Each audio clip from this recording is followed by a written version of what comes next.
तो दोस्तों बायोलॉजी का जो ए से रिलेटेड सबसे पहला ब्रांच है वो है एक्रोलॉजी। एक्रोलॉजी के अंतर्गत हम लोग क्या पढ़ते हैं? Acarology study of ticks and mites. दोस्तों जो पैरासाइट होते हैं, कुछ पैरासाइट किसे कहते हैं, परजीवी किसे कहते हैं? पैरासाइट को हिंदी में परजीवी कहा जाता है। कुछ परजीवी का मैं एग्जांपल दूं, जैसे मच्छर हो गया, खटमल हो गया। ये क्या करते हैं? अपने होस्ट पर बैठते हैं जिससे अपना आहार ग्रहण करते हैं और डायरेक्ट ही इंजेक्ट करके अपना सारा का सारा न्यूट्रिशन, अपना सारा का सारा पोषक तत्व तो अपने आप में ग्रहण करते हैं।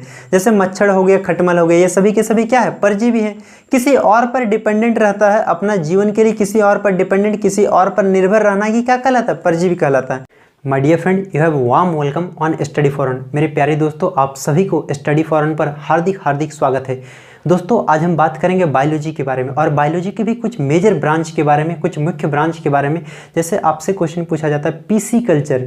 पीसी कल्चर के अंतर्गत हम लोग क्या पढ़ते हैं? पोमोलॉजी के अंतर्गत हम लोग क्या पढ़ते हैं? आज मैं इन्हीं सब ब्रांचों के बारे में पढ़ेंगे, क्योंकि सारे के सारे यूट्यूब के इतिहास में सब यहाँ वहाँ से पढ़ा के रखें, लेकिन मैं आपको सीरियली सभी कुछ बताऊंगा। आज मैं जैसे ए से स्टार्ट होने वाला सभी के सभी ब्रांच बताऊंगा, इसके बाद मैं किसी वीडियो में आकर के बी से स्टार्ट होने वाला सभी के सभी ब्रांच के बारे में बताऊंगा। मैं इन्हीं सब चीज़ों को आज डिस्कस करने वाला हूँ। लेकिन सबसे पहले दोस्तों समझते हैं बायोलॉजी क्या होती है, और बायोलॉजी से ही स्टार्ट करते हैं। और इन सब चीज़ों को जैसे ही खत्म हो जाएगा तो मैं बायोलॉजी एक एक चैप्टर करके आपको पढ़ाने की कोशिश करूँगा। जैसे ही मैं एक एक चैप्टर पढ़ाऊँगा, आप उन चैप्टरों से क्वेश्चन लगाइए। बस खाली जो भी क्वेश्चन आया हुआ है उन क्वेश्चनों को टैकल कीजिए और देखिए कि मेरे पढ़ाने से आप कितना क्वेश्चन को लगा पाते हैं, कितना क्वेश्चन को सॉल्व कर पाते हैं।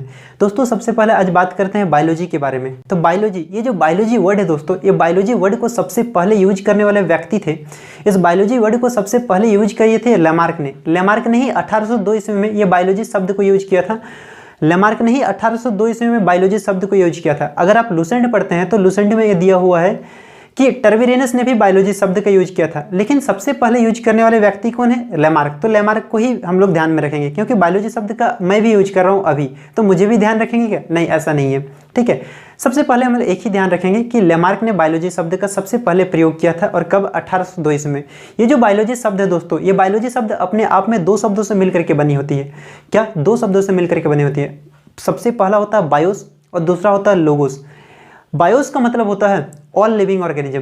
क्या होता है? बायोस का मतलब ऑल लिविंग ऑर्गेनिज्म, सभी जीवधारी। और लोगोस का मतलब होता है टू स्टडी, जिसका मतलब होता है अध्ययन करना। यानी अल्टीमेटली अगर मैं बायोलॉजी शब्द का बायोलॉजी का डेफिनेशन या जीव विज्ञान का डेफिनेशन कहूँ तो जीव विज्ञान का एक ही डेफिनेशन निकलेगा। क्या? सभी जीवधारियों का अध्ययन करना। To study of all living organism. To study of all living organism are called biology या are known as biology. Science के वो ब्रांच जिसमें सभी के सभी लिविंग ऑर्गेनिज्म के बारे में पढ़ते हैं। ठीक है, विज्ञान का वो शाखा जिसके अंतर्गत सभी के सभी जीवधारियों का अध्ययन करते हैं, उसे ही हम लोग क्या कहेंगे? जीव विज्ञान कहेंगे या बायोलॉजी कहेंगे। To study of all living organism, सभी जीवधारियों का अध्ययन करना को ही क्या कहेंगे? बायोलॉजी। और ये बायोलॉजी दो शब्दों से मिलकर के बना है, बायोस और लोगोस। बायोस का मतलब होता है ऑल लिविंग ऑर्गेनिज्म और लोगोस का मतलब होता है टू स्टडी। इसीलिए मैंने कहा बायोलॉजी के एक वर्ड में आसानी से डेफिनेशन बना सकते हैं, to study of all living organism. इससे पहले हम लोग पढ़े थे कि बायोलॉजी शब्द का सबसे पहले लेमार्क ने यूज किया था।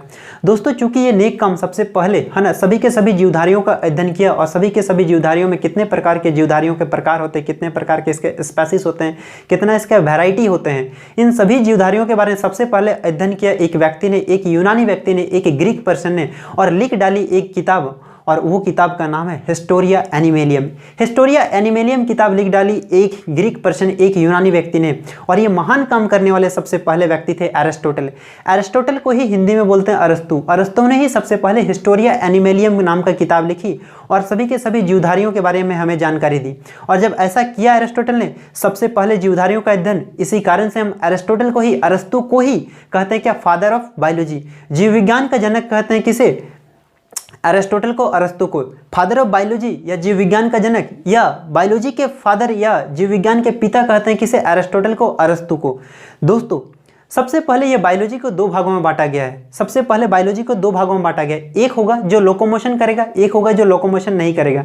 हम जानते हैं दोस्तों सजीव भी अपने आप में दो प्रकार के होते हैं। सजीव कितने प्रकार के होते हैं? दो प्रकार के। एक जो लोकोमोशन करते हैं, लोकोमोशन का मतलब एक जगह से दूसरी जगह जा सकते हैं। जैसे हम इंसान भी सजीव हैं, और सारे जितने भी सारे एनिमल हो गए हैं, ठीक है, बाघ, भालू, शेर, चीता, चिट्टी, बैल, बकरी, ये सभी के सभी सजीव हैं। लेकिन ये सभी के सभी सजीव क्या करते हैं? लोकोमोशन करते हैं। मछली भी, ठीक है। और एक दूसरे ब्रांच में बांटा जो लोकोमोशन नहीं करते वो एक जगह से दूसरी जगह जा तो नहीं सकते, लेकिन वो सजीव है, वो मूवमेंट नहीं है उसमें, ठीक है।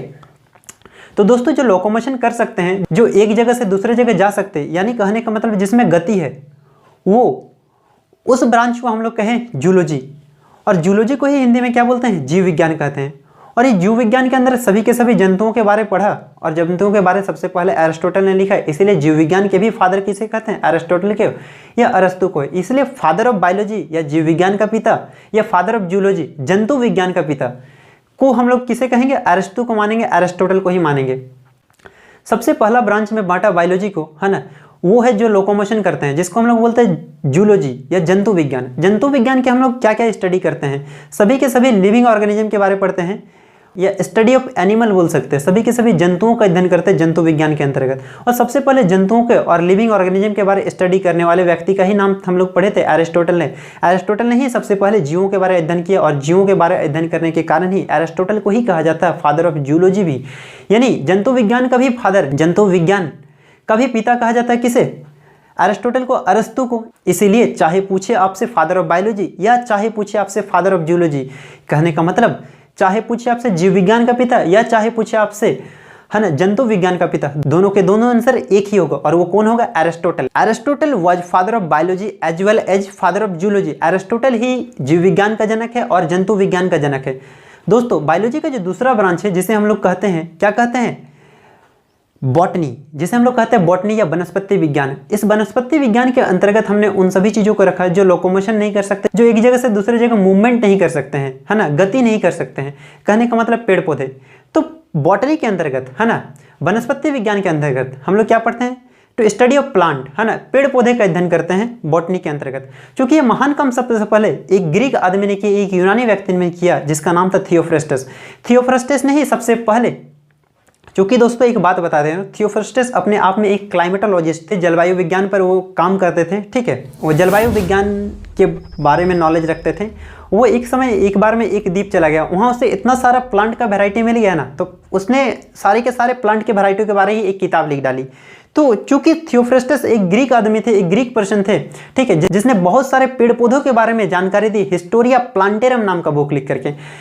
हिस्टोरिया प्लांटेरम नाम का बुक लिखा कौन? थियोफ्रेस्टस। इसीलिए थियोफ्रेस्टस को कहा जाता है क्या? फादर ऑफ बॉटनी, वनस्पति विज्ञान का जनक कहा जाता है। फादर ऑफ बॉटनी कहा जाता है किसे? थियोफ्रेस्टस को। थियोफ्रेस्टस को ही, है ना, वनस्पति विज्ञान का जनक कहा जाता है। ये तो होता दोस्तों बायोलॉजी का दो मेन ब्रांचेज, है ना, जो एक पढ़े हम लोग जूलॉजी और दूसरा पढ़े हम लोग बॉटनी। ये बायोलॉजी का दो मेन ब्रांच था। बायोलॉजी को हम लोग दो मुख्य भागों में बांटा है। इसके बाद बायोलॉजी के बहुत सारे छोटे छोटे ब्रांच होते हैं, उन ब्रांचों को मैं स्टडी करा रहा हूँ आपको, ठीक है। आखिर क्या क्या होता है इन ब्रांचों को, जो एकदम सीरियली वाइज से चलेंगे, ताकि मेरे एग्जाम में एक भी क्वेश्चन ना छूटे। तो दोस्तों चलिए शुरू करते हैं। अब बायोलॉजी के छोटे छोटे सभी ब्रांचों के बारे में स्टडी करेंगे, जो हर एक एग्जाम में पूछी जाती है, जो हर एक एग्जाम में कहीं ना कहीं पर क्वेश्चन हमें चिपका दिया जाता है। तो इन छोटे छोटे ब्रांचों को हम लोग कैसे पढ़ेंगे? ए टू जेड पढ़ेंगे। आज जैसे सबसे पहले हम लोग ए से रिलेटेड जितने भी सारे ब्रांच होंगे बायोलॉजी के, उन सभी ब्रांचों का अध्ययन करेंगे। फिर आगे मेरा अगला वीडियो में हम बी से रिलेटेड जितना भी सारे ब्रांच होंगे, जितने भी सारे शाखा होंगे, उन शाखाओं के बारे में अध्ययन करेंगे। तो दोस्तों आज का सबसे पहला टॉपिक हम लोग ए से स्टार्ट करते हैं। तो दोस्तों बायोलॉजी का जो ए से रिलेटेड सबसे पहला ब्रांच है वो है एक्रोलॉजी। एक्रोलॉजी के अंतर्गत हम लोग क्या पढ़ते हैं? Acarology, study of ticks and mites. दोस्तों जो पैरासाइट होते हैं, कुछ पैरासाइट किसे कहते हैं? परजीवी किसे कहते हैं? पैरासाइट को हिंदी में परजीवी कहा जाता है। कुछ परजीवी का मैं एग्जांपल दूं, जैसे मच्छर हो गया, खटमल हो गया। ये क्या करते हैं? अपने होस्ट पर बैठते हैं, जिससे अपना आहार ग्रहण करते हैं और डायरेक्ट ही इंजेक्ट करके अपना सारा का सारा न्यूट्रिशन, अपना सारा का सारा पोषक तत्व तो अपने आप में ग्रहण करते हैं। जैसे मच्छर हो गया, खटमल हो गया, ये सभी के सभी क्या है? परजीवी है। किसी और पर डिपेंडेंट रहता है, अपना जीवन के लिए किसी और पर डिपेंडेंट, किसी और पर निर्भर रहना ही क्या कहलाता है? परजीवी कहलाता है। तो ये जो पैरासाइट होता है, इसका जो अध्ययन करते हैं हम लोग बायोलॉजी के एक ब्रांच के अंतर्गत पढ़ते हैं, और उस ब्रांच को हम लोग कहते हैं एक्रोलॉजी। आपको नाम भी इंग्लिश नाम से ही पूछेंगे, एक्रोलॉजी।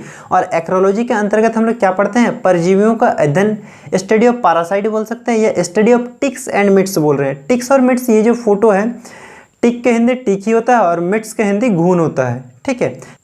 आशा करता हूँ आप समझ गए। बायोलॉजी का अगला जो ब्रांच है वो है एरोबायोलॉजी। एरोबायोलॉजी के अंतर्गत हम लोग क्या पढ़ते हैं? एरोबायोलॉजी के अंतर्गत हम लोग पढ़ते हैं जितने भी सारे ऑर्गेनिक पार्टिकल्स होता है, स्टडी ऑफ ऑर्गेनिक पार्टिकल्स, कार्बनिक कणों का अध्ययन। कार्बनिक कण किसे कहेंगे? जैसे कवक हो गया, बीजाणु हो गया, पॉलन ग्रेन्स हो गया। पॉलन ग्रेन्स मतलब होता है परागकण, ठीक है। ये सभी चीज़ों है, ये हम लोग पढ़ते हैं एरोबायोलॉजी के अंतर्गत। कार्बनिक कण जैसे पेड़ पौधे सड़ जाने के बाद क्या होता है? कार्बन में तब्दील हो जाता है, कार्बन में बदल जाता है, यानी सभी के सभी पेड़ पौधे में क्या है? कार्बनिक पार्टिकल्स है, कार्बनिक कण है, ठीक है। तो ये जो ऑर्गेनिक पार्टिकल्स है, स्टडी ऑफ ऑर्गेनिक पार्टिकल्स हम लोग किसके अंतर्गत पढ़ते हो? जिसके अंतर्गत पढ़ते हैं वो ब्रांच को हम लोग बोलते हैं एरोबायोलॉजी। एरोबायोलॉजी के अंतर्गत हम लोग पढ़ते हैं फंगल स्पोरस, जैसे कवक हो गया, बीजाणु हो गया, है ना, परागकण हो गया। परागकण क्या है? A male reproductive system of flower. जो परागकण किसे कहते हैं? जो फूलों का जो एक जनन तंत्र है ना, और वो जनन तंत्र कैसा? मेल होना चाहिए, ठीक है, नर वाला होना चाहिए, उसी को बोलते हैं परागकण। टेक्निकली लैंग्वेज कुछ और है, ठीक है, कॉमन लैंग्वेज में सीखिए सभी चीज़ को। तो दोस्तों बायोलॉजी का जो अगला ब्रांच है वो है एनाटॉमी। एनाटॉमी के अंतर्गत हम लोग क्या पढ़ते हैं? Internal structure of organs. ये ऑर्गन्स हमारे जो शरीर के अंदर जितने भी सारे अंग होते हैं वो अंग कैसा दिखते हैं, उसका स्ट्रक्चर कैसा होता है, कहने का मतलब उसका संरचना कैसे होता है, वो कहाँ पर है, फेफड़ा कहाँ पर है, फेफड़ा के अंदर हमारा हृदय कहाँ पर है ना, कौन सा कैविटी में हृदय होता है, ठीक है, कौन सा कैविटी में, कौन सा खोखला के अंतर्गत हम लोग का क्या फेफड़ा होता है, लंग्स होता है, हमारा स्टोमच कहाँ है, पैनक्रियास कहाँ है, आमाशय कहाँ है, अग्नाशय कहाँ है, ये सभी के सभी चीज़ें, यानी इंटरनल स्ट्रक्चर ऑफ ऑर्गन्स, आंतरिक अंगों का अध्ययन। आंतरिक अंगों का अध्ययन, उसका पोजीशन, जिसके अंतर्गत हम लोग पढ़ते हैं बायोलॉजी के उस ब्रांच को बोलते हैं एनाटॉमी, ठीक है। अब बायोलॉजी का अगला ब्रांच है एरेथ्रोलॉजी। एरेथ्रोलॉजी के अंतर्गत हम लोग क्या पढ़ते हैं? एरेथ्रोलॉजी के अंतर्गत हम लोग पढ़ते हैं जॉइंट्स, स्टडी ऑफ जॉइंट्स, संधियों का अध्ययन, ठीक है। हम जानते हैं दोस्तों हमारे यहाँ अलग अलग प्रकार के जॉइंट है, जो मैं सर हिला रहा हूँ ऐसा, इसको बोलते हैं पिवट जॉइंट, इसको बोलते हैं हिंज जॉइंट, ठीक है। ये जो अंगूठी हिला रहा हूँ इसको बोलते हैं सैडल जॉइंट, ठीक है। ये अलग अलग प्रकार का जॉइंट होता है। तो जॉइंट का जहाँ अध्ययन करते हैं, संधियों का जहाँ अध्ययन करते हैं, बायोलॉजी के उसी ब्रांच को बोलते हैं क्या? एरेथ्रोलॉजी। इसके बाद जो बायोलॉजी का ब्रांच है दोस्तों उसको बोलते हैं एग्रियोलॉजी। एग्रियोलॉजी के अंतर्गत हम लोग क्या पढ़ते हैं? Study of custom of primitive man. जो प्राचीन आदमी है, जो अनसिविलाइज्ड पीपुल है, ठीक है, जो बहुत पुराने आदमी है, उनका जो कस्टम, उनका जो रीति रिवाज है, उन सब चीज़ों का अध्ययन करना को हम लोग क्या कहेंगे? उन सब चीज़ों का अध्ययन करना को हम लोग कहेंगे एग्रियोलॉजी। जो प्राचीन आदमी है, प्राचीन आदमी अपना जो उन लोग का कल्चर कुछ अलग होता है, उन लोग का जो सभ्यता कुछ अलग होता है। तो प्राचीन आदमियों को जो सभ्यताओं को, जो अनसिविलाइज्ड पीपुल रहते हैं, ठीक है, उनका जो रीति रिवाज होते हैं, उन रीति रिवाजों को अध्ययन करते हैं हम लोग एग्रियोलॉजी के अंतर्गत। इसके बाद दोस्तों बायोलॉजी का अगला ब्रांच है aphidology. Aphid, study of aphids. Aphids के अध्ययन करते हैं एपिडोलॉजी में। अब दोस्तों एपिड क्या होता है? दोस्तों पेड़ पौधे आप लोग देखेंगे, पेड़ पौधे में कुछ कीड़े मकोड़े रहते हैं, कुछ इंसेक्ट रहते हैं। उन इंसेक्ट का अध्ययन करना, पेड़ पौधे में कौन कौन सा इंसेक्ट रहता है, ठीक है, और उन इंसेक्ट के क्या खराबी पहुंचाता है पेड़ पौधे को, उन जो कीट पतंग रहता है जो पेड़ पौधे में स्पेशली पाया जाता है, वो पढ़ते हैं किसके अंतर्गत? वो पढ़ते हैं हम लोग एपिडोलॉजी के अंतर्गत। जितने भी सारे इंसेक्ट है, जितने भी सारे कीट पतंग है जो पेड़ पौधे में स्पेशली पाए जाते हैं, उसको हम लोग पढ़ते हैं एपिडोलॉजी के अंतर्गत। इसके बाद दोस्तों पढ़ते हैं एग्रोनॉमी। एग्रोनॉमी के अंतर्गत हम लोग क्या पढ़ते हैं? एग्रोनॉमी के अंतर्गत how to utilise plant, soil and animal for feed, fuel and food. खाना के लिए, ठीक है, हम लोग का जलावन के लिए, ठीक है, हम लोग का ईंधन के लिए, ठीक है, और आगे इसके स्टोरेज रखने के लिए हम लोग जो सॉइल का अध्ययन करते हैं, मिट्टियों का अध्ययन करते हैं, हम लोग एनिमल्स के बारे में पढ़ते हैं, जानवरों के बारे में पढ़ते हैं, उसके बाद हम लोग पौधों के बारे में पढ़ते हैं। ये सभी के सभी चीज़ें हम लोग पढ़ते हैं किसके अंतर्गत? एग्रोनॉमी के अंतर्गत। एग्रोनॉमी के अंतर्गत मृदा हो गया, पौधे हो गया, ठीक है, जानवर हो गए, ये सभी के सभी। इसको हम लोग किस प्रकार से उपयोग कर सकते हैं, इसको हम लोग किस प्रकार से यूटिलाइज कर सकते हैं, किसके लिए?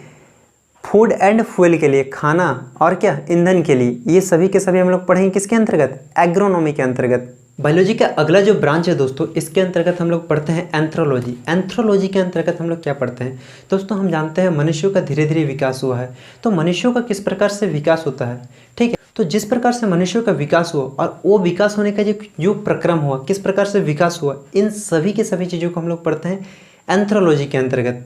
अगर एक सेंटेंस में बोले तो scientific study of humanity. Scientific study of humanity पढ़ते हैं हम लोग एंथ्रोलॉजी के अंतर्गत, यानी मानव का किस प्रकार से विकास हुआ, कैसे उस प्रकार से बंदर से लेकर के आग का खोज करना सीखा, आग का खोज करने के बाद किस प्रकार से मानव अपने अंदर सभ्यताओं को भरा, ये सभी के सभी चीज़ें हम लोग पढ़ेंगे किसमें, एंथ्रोलॉजी के अंतर्गत। एंथ्रोलॉजी के बाद बायोलॉजी का अगला ब्रांच होता है एंथोलॉजी। अब एंथोलॉजी के अंतर्गत सारे के सारे फूलों का अध्ययन करते हैं। अगर एक वर्ड में बोले तो स्टडी ऑफ फ्लावर, ठीक है, फूलों का अध्ययन। तरह तरह का फूल क्या होते हैं, फूल में किस प्रकार से, कौन सा फूल में पॉलन ग्रेन्स पाया जाता है, कौन सा फूल में नहीं पाया जाता है, किस प्रकार से फूल का रिप्रोडक्शन होता है, ये सभी के सभी फूलों का जो अध्ययन करता है। स्पेशली फूलों का कितने प्रकार के स्पेसीज होते हैं, गुलाब के कितने प्रकार के वैरायटी होते हैं, ठीक है, ये सभी के सभी चीज़ें हम लोग पढ़ेंगे एंथोलॉजी के अंतर्गत, है ना। फूलों का अध्ययन ही कि किसके अंतर्गत आता है, एंथोलॉजी के अंतर्गत। बायोलॉजी के एक ब्रांच जिसे हम लोग एंथोलॉजी कहते हैं, उसके अंतर्गत हम लोग सारे के सारे फूलों के बारे में पढ़ते हैं, फूलों का अध्ययन करते हैं। इसके बाद दोस्तों बायोलॉजी का अगला ब्रांच है जो ए से स्टार्ट होता है, एग्रेस्टोलॉजी। एग्रेस्टोलॉजी के अंतर्गत हम लोग पढ़ते हैं घासों के बारे में, स्टडी ऑफ ग्रासेस बोलें, घासों का अध्ययन। घासों का अध्ययन किसके अंतर्गत पढ़ते हैं, एग्रेस्टोलॉजी के अंतर्गत। एग्रेस्टोलॉजी के अंतर्गत हम लोग पढ़ते हैं घासों का अध्ययन। घासों का अध्ययन, कौन सा सबसे लंबा घास होता है, कौन सा घास में कौन सा मिनरल्स पाया जाता है, कौन सा घास से कौन सा जड़ी बूटीज बनता है, कौन सा घास से कौन सा फार्मेसी में काम आता है, ये सभी घासों का अध्ययन करते हैं। घासों का अध्ययन करते हैं बायोलॉजी के एक ब्रांच के अंतर्गत, और उस ब्रांच को, उस शाखा को हम लोग कहते हैं एग्रेस्टोलॉजी। बायोलॉजी का अगला ब्रांच है दोस्तों एग्रोबायोलॉजी। एग्रोबायोलॉजी के अंतर्गत हम लोग क्या पढ़ते हैं, plant life and plant nutrition. Study of plant life, पौधे का जो जीवन होता है, पौधे का जीवन का कंप्लीट प्रक्रिया, है ना, एक complete process of plant life, पौधे का जो जीवन होता है। एंड प्लांट न्यूट्रिशन, एक complete process of plant nutrition, पौधे किस प्रकार से अपना पोषक तत्व बनाता है, किस प्रकार से अपना भोजन बनाते हैं, क्या क्या चीज़ें पोषक तत्व होता है पौधे में, तो ये सभी चीज़ें प्लांट न्यूट्रिशन, है ना, पौधे का पोषक तत्व है। एंड प्लांट लाइफ, पौधे का जीवन, बायोलॉजी के एक ब्रांच के अंतर्गत हम लोग पढ़ते हैं, और उस ब्रांच को कहते हैं क्या, एग्रोबायोलॉजी कहते हैं। क्या कहते हैं, एग्रोबायोलॉजी कहते हैं। अगला जो ब्रांच है दोस्तों, अगला ब्रांच है एंड्रोलॉजी, जो ए से स्टार्ट होता है, ठीक है। एंड्रोलॉजी के अंतर्गत हम लोग क्या पढ़ते हैं, सबसे मज़ेदार बात है, ठीक है, जो मेल रिप्रोडक्टिव सिस्टम होता है, जो मानव जनन तंत्र होता है, ठीक है, उसके अंतर्गत हम लोग सारा का सारा चीज़ें हम जो भी पढ़ते हैं मानव जनन तंत्र के अंतर्गत, कौन सा टेस्टिस होता है, कौन सा पेनिस होता है, टेस्टिस में हमारा स्पर्म कैसे बनता है, टेस्टिस मतलब वृषण, ठीक है, ये एक झूला बना के बाहर काहे टांग दिए जानते हैं, क्योंकि हमारे शरीर के अंदर जितना टेम्परेचर है वो हमारे वृषण, हमारे ब्रेक नहीं झेल पाते इसे, इसी कारण से इसे झूला बना के बाहर टांग दिए भगवान ने, ठीक है। तो मानव जनन तंत्र के अंतर्गत जो भी चीज़ें हम लोग पढ़ते हैं, ये सभी के सभी पढ़ेंगे किसके अंतर्गत, एंड्रोलॉजी के अंतर्गत, कि कितना स्पर्म बनता है एक दिन में, कितना वीर्य बनता है, ठीक है, ये सभी के सभी चीज़ें हम लोग किस में पढ़ेंगे, ये सभी के सभी चीज़ें हम लोग पढ़ेंगे एंड्रोलॉजी के अंतर्गत। इसके बाद दोस्तों ए से स्टार्ट होने वाला बायोलॉजी का अगला ब्रांच होता है एपीकल्चर। आप सभी खुद जानते होंगे एपीकल्चर क्या होता है। तो दोस्तों एपीकल्चर के अंतर्गत हम लोग पढ़ते हैं स्टडी ऑफ हनीबीज, मधुमक्खियों का अध्ययन या मधुमक्खी पालन का अध्ययन हम लोग पढ़ते हैं, स्टडी ऑफ हनीबीज, किसके अंतर्गत, एपीकल्चर के अंतर्गत। एपीकल्चर के अंतर्गत आप सभी जानते हैं हम लोग मधुमक्खियों के बारे में पढ़ते हैं, या मधुमक्खियों का अध्ययन करते हैं, या मधुमक्खियों के पालन के बारे में अध्ययन करते हैं, study of honeybees, that's is called apiculture. तो एपीकल्चर के अंतर्गत हम लोग क्या पढ़ते हैं, स्टडी ऑफ हनीबीज, मधुमक्खियों का अध्ययन या मधुमक्खी पालन का अध्ययन। उसके बाद पढ़ते हैं दोस्तों स्टडी ऑफ व्हाट, एरानियोलॉजी। बायोलॉजी का अगला जो ब्रांच है दोस्तों, ये अगला ब्रांच में हम लोग पढ़ते हैं एरानियोलॉजी। एरानियोलॉजी के अंतर्गत हम लोग क्या पढ़ते हैं, घर में झूल झूला देखे हैं, कहीं कहीं कोना कोना में रहता है झूल, उसमें मकड़ी चलता है, तो मकड़ी को इंग्लिश में क्या बोलते हैं, स्पाइडर। तो स्टडी ऑफ स्पाइडर, मकड़ियों का अध्ययन किसके अंतर्गत पढ़ते हैं, बायोलॉजी के। बायोलॉजी के एक ब्रांच है जिसका नाम है एरानियोलॉजी, और उसी एरानियोलॉजी ब्रांच के अंतर्गत हम लोग पढ़ेंगे क्या, स्टडी ऑफ स्पाइडर, मकड़ियों का अध्ययन। मकड़ियों के अध्ययन हम लोग किसके अंतर्गत पढ़ते हैं, एरानियोलॉजी के अंतर्गत पढ़ते हैं। तो दोस्तों ए से स्टार्ट होने वाला अगला ब्रांच है एग्रीकल्चर। एग्रीकल्चर में आप सभी जानते हैं study of cultivation of crops, है ना, फसलों का जो उपजाऊ करते हैं, इसके बारे में जो भी चीज़ें हम लोग पढ़ते हैं, किस प्रकार से मेरी फसल की पैदावार ज़्यादा बढ़ेगी, ठीक है, किस प्रकार हमें ज़्यादा से ज़्यादा, है ना, इम्प्रूवमेंट मिलेगा फसल का उगाने में, और ज़्यादा से ज़्यादा हमको क्या रिजल्ट मिले, कि बड़ा बड़ा तरबूज हो, ठीक है, हाइब्रिड चीज़ें हम लोग पढ़ते हैं, हाइब्रिड करेला इतना बड़ा, ठीक है, लौकी पढ़ेंगे तो हाइब्रिड लौकी, बड़का सा लौकी लेकर के आएगा एक हाथ का। ये सभी के सभी चीज़ें हम लोग क्या पढ़ते हैं, स्टडी ऑफ कल्टीवेशन, है ना। फसलों के पैदावार के बारे में जो अध्ययन करते हैं, किसके अंतर्गत, एग्रीकल्चर, है ना। बहुत सारे बच्चे रखते भी तो एक ब्रांच एग्रीकल्चर साइंस रखे हैं बोलते हैं, ठीक है। तो एग्रीकल्चर के अंतर्गत हम लोग क्या पढ़ते हैं, study of cultivation of crops, अच्छी फसल के पैदावार के बारे में हम लोग पढ़ते हैं एग्रीकल्चर के अंतर्गत। और बायोलॉजी का फिर से एक अगला ब्रांच आ जाता है जो ए से स्टार्ट होता है, जिसको बोलते हैं एक्टिनोबायोलॉजी। एक्टिनोबायोलॉजी के अंतर्गत हम लोग क्या पढ़ते हैं दोस्तों, जानते हैं। एक्टिनोबायोलॉजी जैसे सूर्य से हम लोग का अल्ट्रावायलेट रे आता है, यूवी किरण आता है, उसमें पराबैंगनी रे रहता है। पराबैंगनी किरण हमारे शरीर में आने से क्या होगा, हमारे शरीर में आने से हमें स्किन कैंसर हो जाएगी, ठीक है। बहुत ज़्यादा हम लोग एक्सरे के सामने रहेंगे तो हमें स्किन कैंसर होगी। तो अल्ट्रावायलेट रेडिएशन या कोई भी रेडिएशन, कोई भी विकिरण अगर एनिमल्स पर गिरता है, अगर कोई जानवर पर गिरता है, दोस्तों हम भी जानवर हैं, हम इंसान भी जानवर हैं, अगर कोई भी रेडिएशन जानवर पर गिरता है, इंसान पर गिरता है, ठीक है, तो उसका क्या प्रभाव होता है, इफेक्ट ऑफ रेडिएशन, ठीक है। हम लोग पढ़ते हैं विकिरण का प्रभाव पढ़ते हैं एक्टिनोबायोलॉजी के अंतर्गत। तो एक्टिनोबायोलॉजी के अंतर्गत क्या पढ़ते हैं, इफेक्ट ऑफ रेडिएशन इफेक्ट पढ़ते हैं, ठीक है। विकिरण का प्रभाव पढ़ते हैं एक्टिनोबायोलॉजी के अंतर्गत। ये नाम तो आपको इंग्लिश में ही पूछेगा, ठीक है। उसके बाद ऑप्शन आपको हिंदी में मिल जाएगा, विकिरण का अध्ययन या स्टडी ऑफ रेडिएशन। मैं दोनों एक ही साथ पढ़ाऊंगा, हिंदी इंग्लिश दोनों, सभी के सभी बच्चों को कवर कराऊंगा। और ए से स्टार्ट होने वाला बायोलॉजी का लास्ट ब्रांच है एंजियोलॉजी। क्या, एंजियोलॉजी। और एंजियोलॉजी के अंतर्गत हम लोग वो पढ़ते हैं कि हमारे शरीर के अंदर जितना भी सारे ब्लड वेसल्स हैं, ब्लड वेसल्स मतलब बोलेंगे जिसमें से रक्त प्रवाह होती है, जिसमें से रक्त बहती है, जैसे सीरा और धमनी। हम जानते हैं आर्टरी को क्या बोलते हैं, धमनी बोलते हैं, जिसमें ऑक्सीजनेटेड ब्लड पार होता है। ऑक्सीजनेटेड ब्लड क्या होता है, कैरी होता है, मतलब ऑक्सीजन युक्त आरबीसी क्या करता है, उसमें प्रभावित होते हैं। तो धमनी, सीरा, ये सभी के सभी चीज़ें कहाँ जाके जुड़ती है, कहाँ कैपिलरीज बनाती है, कहाँ ऑक्सीजन और कार्बन डाइऑक्साइड का ट्रांसपोर्टेशन होता है, मतलब परिवहन होता है। तो सिराओं और धमनियों का अध्ययन करते हैं हम लोग, किसके अंतर्गत, एंजियोलॉजी के अंतर्गत। तो दोस्तों यही था हम लोग का बायोलॉजी में जितने भी सारे ए से रिलेटेड जितना भी सारे ब्रांच होते हैं। दोस्तों इसी प्रकार से अमेजिंग वीडियो पाने के लिए हमारे चैनल को सब्सक्राइब करें, और मैं आपके साथ अगला ही सेक्शन में आऊँगा बायोलॉजी का बी से स्टार्ट होने वाले जितने भी सारे ब्रांच, और इन सभी को मैं जेड तक पहुँचाऊँगा, ताकि आपके एग्जाम में एक भी क्वेश्चन ना छूटे, और सभी के सभी ब्रांच को हम लोग याद भी करेंगे एक एक करके, ठीक है। आज ए से किए तो अगला क्लास में बी से, फिर अगला क्लास में सी से, जितने भी सारे ब्रांचेज होंगे उन सभी ब्रांचेज को। तो इसी प्रकार का अमेजिंग वीडियो पाने के लिए दोस्तों अपने रेड बटन को प्रेस करना ना भूलें, क्योंकि बेहतरीन शिक्षा मिलेगा आपको आपके चैनल स्टडी फॉर ऑन पर। तो दोस्तों थोड़ा सा इंग्लिश होने से घबराएंगे नहीं, इंग्लिश हमारा कमज़ोर पार्ट नहीं है, हम सीखना ही नहीं चाहते हैं। अगर हम भी पकड़ लिए ना तो हमें इंग्लिश से भी कोई नहीं हरा सकता। इंग्लिश आसान है दोस्तों, हिंदी से भी आसान है। हिंदी में इतना लंबा याद करना पड़ेगा आपको, इंग्लिश में एक लाइन याद करना पड़ेगा, और कोई फ़र्क नहीं पड़ता है। हम दोनों समझा देंगे ना तो आप सब कुछ सीख जाएंगे। तो मेजर डिफरेंस नहीं है दोस्तों कुछ, ठीक है। आराम से सभी चीज़ों को सीखिए। और जानते हैं आजकल ऑप्शन में भी दे देता है क्या, इंग्लिश नाम लिख करके इंग्लिश को ही हिंदी में लिख देगा, ठीक है। अल्ट्रा ट्रांसमिशन हिंदी में ही लिख देगा, आकार मिशन, ठीक है, ये सभी चीज़ें। तो दोस्तों इतना ही कह करके मैं आपसे रुखसत करता हूँ, आपसे विदा लेता हूँ। तो दोस्तों इसी प्रकार से मैं आगे भी आपके साथ मिलता रहूँगा। ज़्यादा से ज़्यादा चैनल को शेयर कीजिए, ज़्यादा से ज़्यादा इसे, है ना, सब्सक्राइब कीजिए।